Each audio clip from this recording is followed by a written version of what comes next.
73 वर्ष भइसक्यो मै। ए हजुर, यो चाहिँ रुद्रेश्वर महादेव। यो किन यो नामाकरण कसरी रुद्रेश्वर महादेव कसरी रह्यो यसको? यो महादेव हो सत्यदेवीको रुद्रघण्टी पतन भएको ठाउँ। सत्यदेवीको रुद्रघण्टी पतन भएको ठाउँ। यो खास ठाउँको नाम चाहिँ के पर्यो बा? भङ्गाल पर्यो। भङ्गाल। बाँडे पाख भन्छ पहिला यो। बाँडे पाख चपलीको भङ्गाल। भङ्गाल। भन्छ यो मन्दिर कसले बनायो, कहिले उत्पत्ति थाहा छैन। यसको केही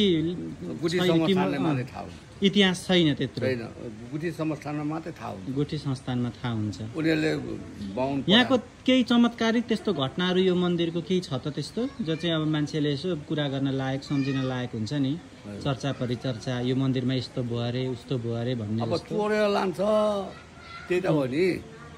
त्यहाँ चराएको त्यत्रो चोरेर लैसक्यो घन्टीहरू।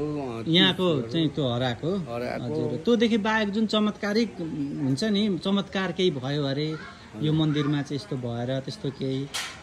अब यहाँ सफाई सुग्घर गर्ने छैन अनि म बसिया 2-4 वर्ष भयो। ए, यसो सफा सुग्घर गरिदिनुहुन्छ यहाँनिर हैन त? अब यो मन्दिरको बारेमा, यसको इतिहासको बारेमा, उत्पत्तिको बारेमा बुझ्नलाई चाहिँ हामीले कोसँग सम्पर्क गर्ने? त्यही गुठी संस्थानमा फाइल हेर्नुपर्छ।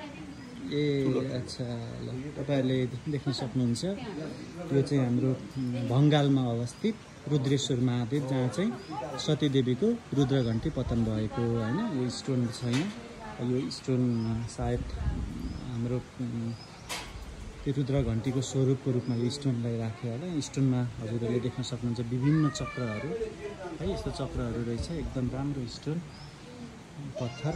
अब अहिले पत्थर नै भने मैले, हाम्रो अब यहाँ शङ्खहरू पनि देख्नुहुन्छ हजुरले, शङ्खहरू रहेछ है। यस्तो चक्रहरू पनि देख्न सक्नुहुन्छ है, एकदम धेरै।